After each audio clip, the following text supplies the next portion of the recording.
नमः शिवाय।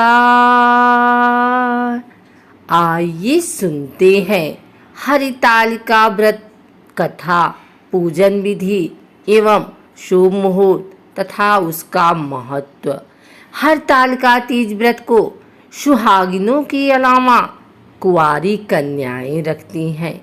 मान्यता है कि इस व्रत के पुण्य प्रभाव से कुंवारी कन्याओं को मनचाहा वर मिलता है।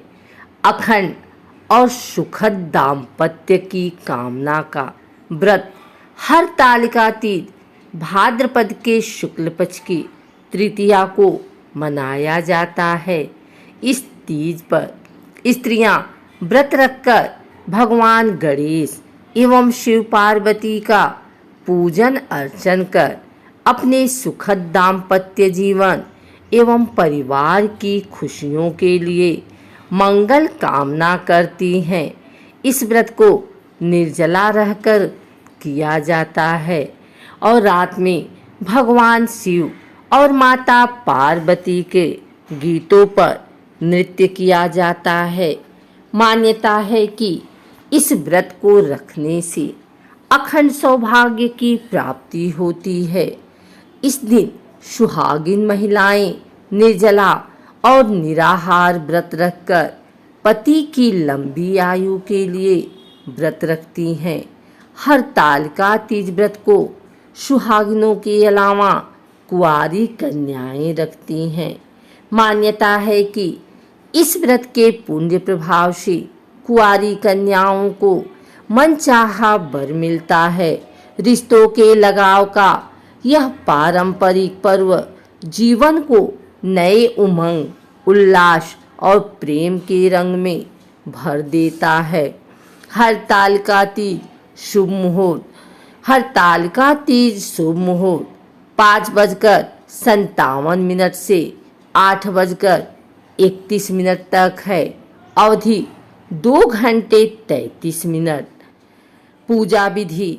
पति पत्नी के अटूट बंधन के इस पर्व पर महिलाएं शुद्ध मिट्टी से शिव पार्वती और गणेश की प्रतीकात्मक प्रतिमाएं बनाकर उनकी पूजा करती हैं। पूजन में रोली, चावल, पुष्प, बेलपत्र, नारियल, दुर्वा मिठाई आदि से भगवान का भक्ति भाव से पूजन करती हैं। तीनों देवताओं को वस्त्र अर्पित करने के बाद हरितालिका तीज व्रत की कथा सुने या आरती करने के बाद प्रार्थना करें कि हमारा जीवन भी शिव गौरी की तरह आपसी प्रेम से सदैव बना रहे। आइए सुनते हैं हरितालिका तीज की व्रत कथा। पौराणिक मान्यता के अनुसार माता पार्वती अपने कई जन्मों से भगवान शिव को पति के रूप में पाना चाहती थी। इसके लिए उन्होंने हिमालय पर्वत के गंगा तट पर बाल अवस्था में अधोमुखी होकर तपस्या की थी। माता पार्वती ने इस तप में अन्न और जल का भी सेवन नहीं किया था। वह सिर्फ सूखे पत्ते चबाकर ही तप किया करती थी। माता पार्वती को इस अवस्था में देखकर उनके माता पिता बहुत दुखी रहते थे। एक दिन देवर्षि नारद भगवान विष्णु की तरफ से पार्वती जी के विवाह के लिए प्रस्ताव लेकर उनके पिता के पास गए। पार्वती जी के पिता ने तुरंत ही इस प्रस्ताव के लिए हाँ कर दी।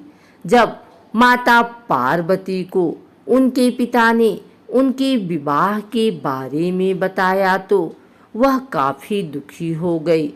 उनकी एक सखी से माता पार्वती का यह दुख देखा नहीं गया और उन्होंने उनकी माता से इस विषय में पूछा, जिस पर उनकी माता ने उस सखी को बताया कि पार्वती जी शिव जी को पति रूप में पाने के लिए तप कर रही हैं, लेकिन उनके पिता चाहते हैं कि पार्वती का विवाह विष्णु जी से हो जाए। इस पर उनकी उस सहेली ने माता पार्वती को वन में जाने की सलाह दी, जिसके बाद माता पार्वती ने ऐसा ही किया और वो एक गुफा में जाकर भगवान शिव की तपस्या में लीन हो गई। भाद्रपद शुक्ल पक्ष की तृतीया के दिन माता पार्वती ने रेत से शिवलिंग को बनाया और शिव जी की स्तुति करने लगी। इतनी कठोर तपस्या के बाद भगवान शिव ने माता पार्वती को दर्शन दिए और उन्हें पत्नी रूप में स्वीकार किया। एक साहूकार था, उसके 7 बेटे थे। साहूकार का छोटा बेटा वेश्यागामी था। उसकी पत्नी अपनी जेठानियों के यहाँ घर का काम करके अपना गुजारा करती थी। भादवे के महीने में बड़ी तीज का व्रत आया। सभी ने तीज माता का व्रत किया। उसकी सासू जी ने एक छोटा लड्डू उसकी पूजा के लिए भी बना दिया। शाम को तीज माता निमड़ी माता का विधि पूर्वक पूजन करके कहानी सुनने के बाद पिंडा पासने लगी। तभी उसका पति वेश्या के यहाँ से आया और बोला, किवाड़ खोल। उसने दरवाजा खोल दिया। उसका पति बैठा भी नहीं और उसी क्षण कहा कि मुझे अभी इसी समय वेश्या के यहाँ छोड़ कर आ। वह उसे वेश्या के यहाँ छोड़ कर आई। ऐसा उसने 6 बार किया और वह 7वीं बार भी वापस आया और बोला, चल मुझे वेश्या के यहाँ छोड़ कर आ, अब वापस नहीं आऊँगा। 7वीं बार जब पति को छोड़कर आने लगी तब रास्ते में एक बरसाती नदी आती थी। जोर से बरसात आने लगी। तब वह एक पेड़ के नीचे बैठ गई। जब आने लगी तो नदी में से आवाज आई, आव तरी जाव तरी दोना खोल, पीवे तो पिया प्यारी होय। उसने पीछे मुड़कर देखा तो दूध का दोना तैरता हुआ दिखा। उसने उस दोने से 7 बार दूध पीकर उसके टुकड़े कर चारों दिशा में फेंक दिया। तीज माता की ऐसी कृपा हुई कि उसके पति को पत्नी की याद आई और वेश्या से बोला, मैं तो अपनी पत्नी के पास जाऊंगा। वेश्या ने अपना सारा धन उसको देकर विदा किया। पति सारा धन लेकर घर आ गया और आवाज लगाई, किवाड़ खोल। तो उसकी पत्नी ने कहा, अब मैं दरवाजा नहीं खोलूंगी। तब उसने कहा, दरवाजा खोल, अब मैं वापस नहीं जाऊंगा। और दोनों मिलकर तीज का व्रत करेंगे। लेकिन उसकी पत्नी को विश्वास नहीं हुआ। उसने कहा, वचन दो, वापस वेश्या के पास नहीं जाओगे। पति ने पत्नी को वचन दिया और दरवाजा खोला तो देखा उसका पति गहनों, कपड़ों, धन माल के साथ खड़ा था। उसने अपनी पत्नी को दे दिया। फिर दोनों ने तीज का व्रत किया।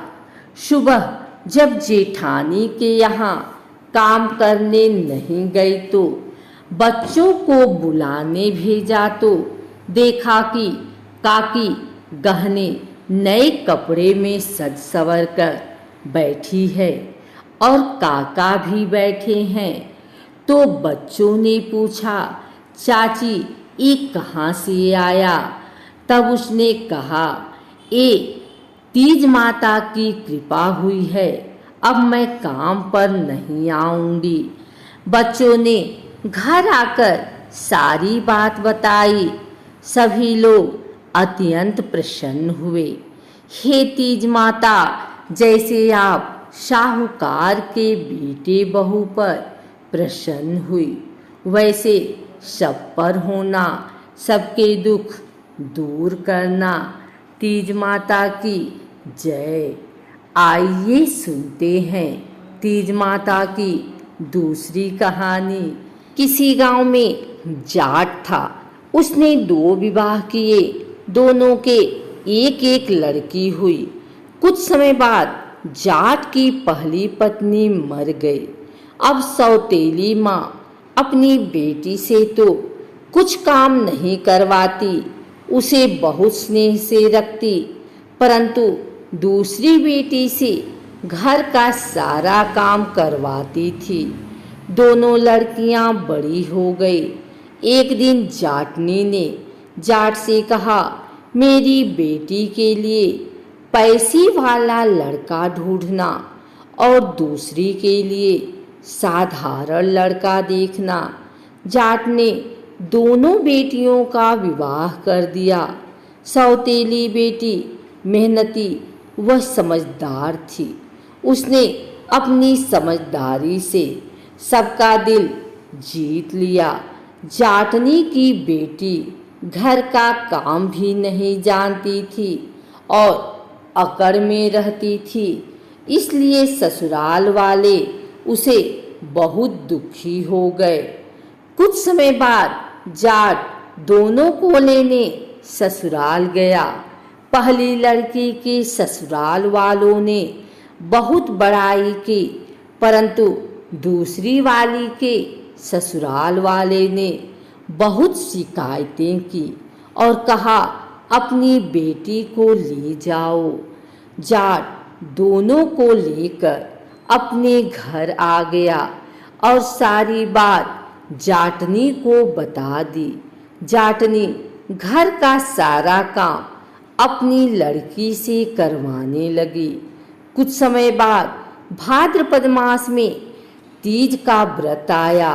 दोनों बहनें पूजा करने गई तो पहली लड़की ने ही, नीमली माता तू मीठी है, जैसे मुझे भी मीठी रखना। दूसरी ने कहा, तू तो कड़ी है। माँ ने सुना और तुरंत समझ गई और लड़की को वापस पूजा करने भेजा।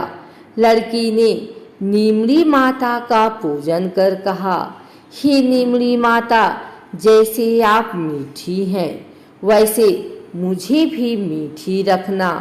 नीमली माता प्रसन्न हो गई और जब ससुराल गई तो ससुराल वाले उससे प्रसन्न रहने लगे। इसलिए नीमली माता की पूजा करके कड़ी न कहकर मीठी कहना चाहिए। जय बोलो नीमली माता की जय।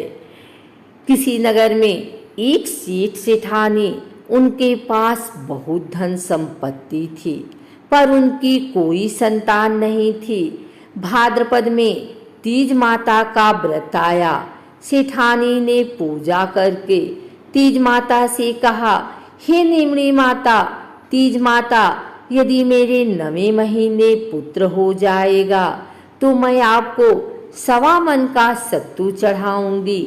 और तीज माता की कृपा से 9वें महीने पुत्र को जन्म दिया। परंतु सेठानी नीमली माता को सत्तू चढ़ाना भूल गए।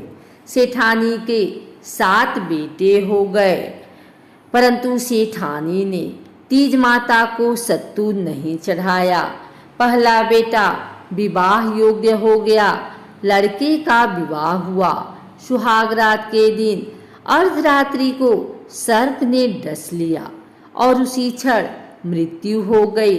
दूसरे, तीसरे, चौथे, 5वें, 6ठे पुत्र की भी विवाह के समय सुहागरात को सर्प के डसने से मृत्यु हो गई। 7वें बेटे की सगाई आने लगी। तब सेठ सेठानी ने मना कर दिया। गांव वालों ने बहुत समझाए, पर सेठ सेठानी शादी के लिए तैयार हो गए। तब सेठानी ने कहा, इसकी सगाई बहुत दूर करना।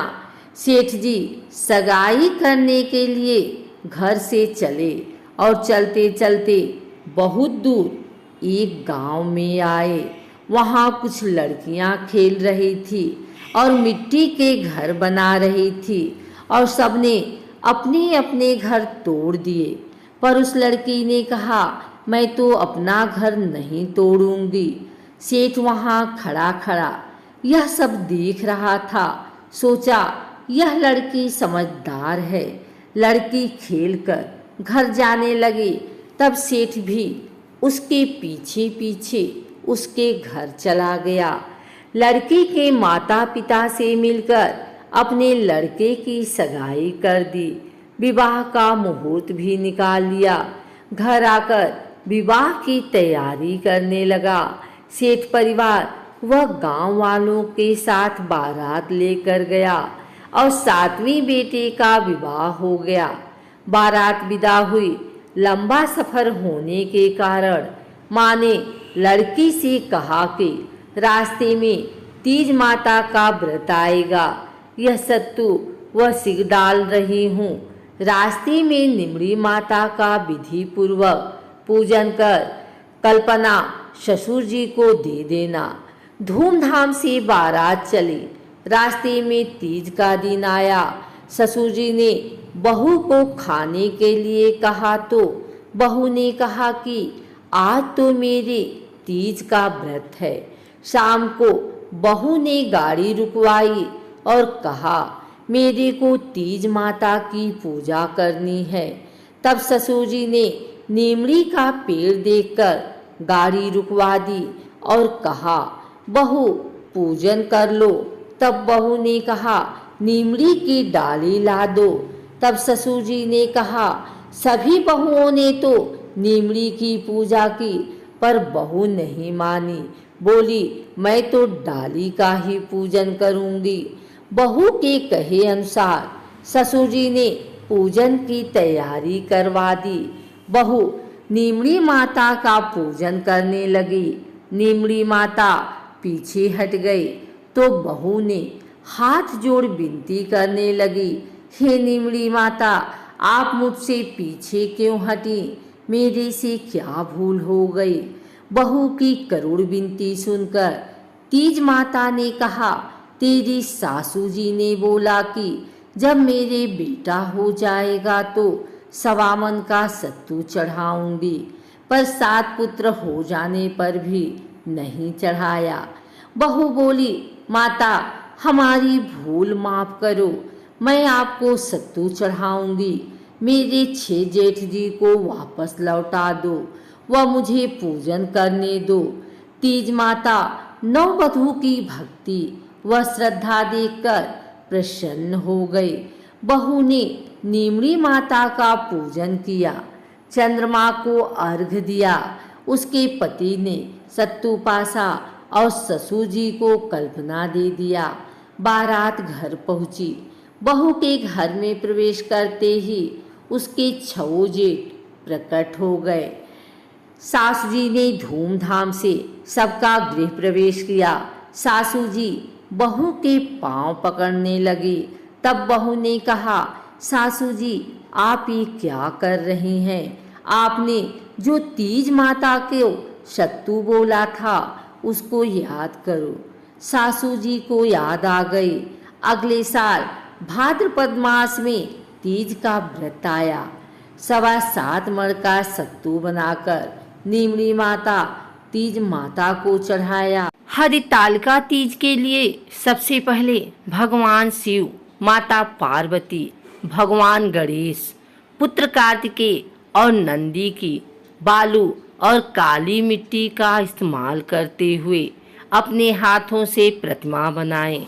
इसके बाद पूजा का संकल्प लेते हुए पूजा स्थल की साफ सफाई करके वहां पर चौकी रखें और शिव परिवार की प्रतिमा स्थापित करें। हरतालिका व्रत का पूजन प्रदोष काल में किया जाता है। सूर्यास्त के बाद का समय प्रदोष काल कहा जाता है।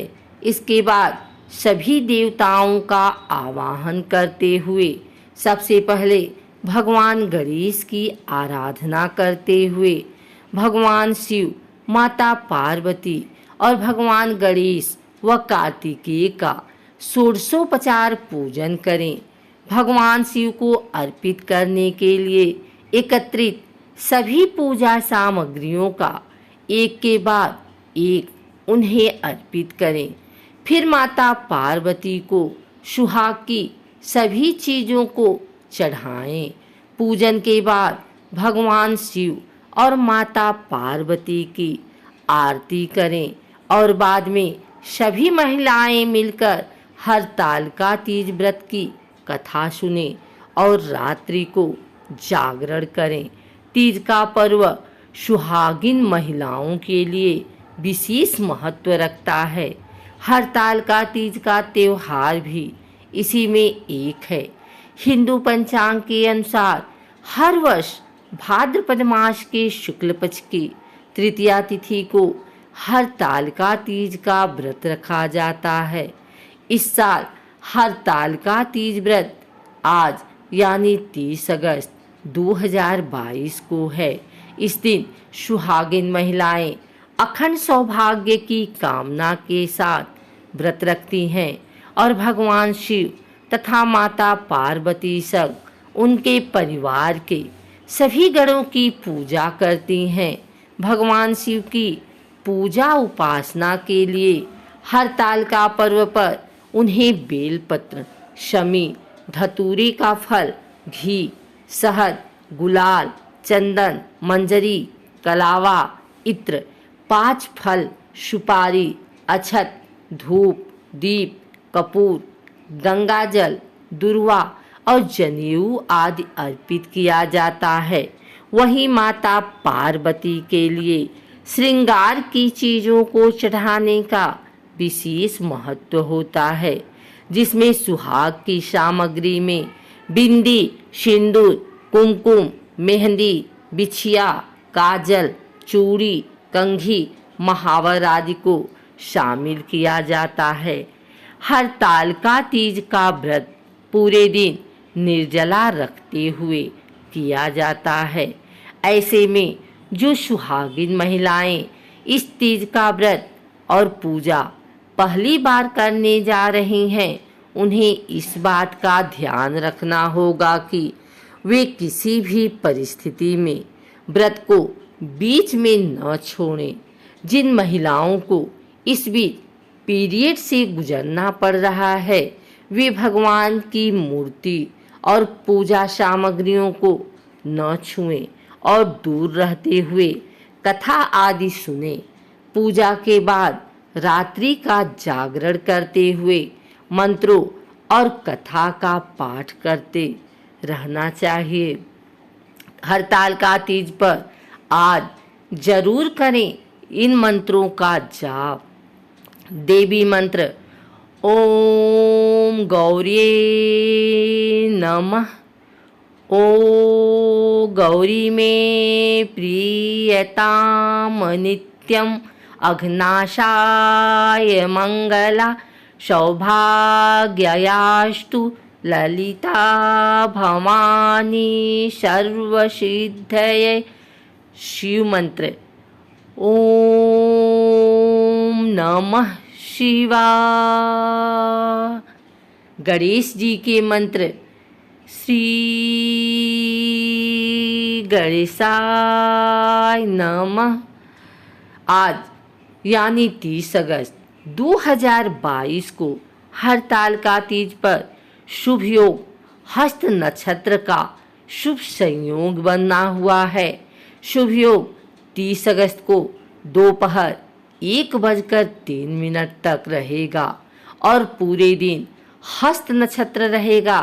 ऐसे में शुभ योग और नक्षत्र में हरतालिका पर्व और पूजा पाठ मनाना बहुत ही फलदायी होता है। हरतालिका तीज के दिन सुहागिन महिलाएं अपनी पति की लंबी आयु के लिए भगवान शिव और माता पार्वती की आराधना करती हैं। ऐसा कहा जाता है कि इस व्रत को श्रद्धापूर्वक करने से माता पार्वती अखंड सौभाग्य का वरदान देती हैं। इस दिन महिलाएं व्रत 16 श्रृंगार की सामग्री माता पार्वती को चढ़ाती हैं।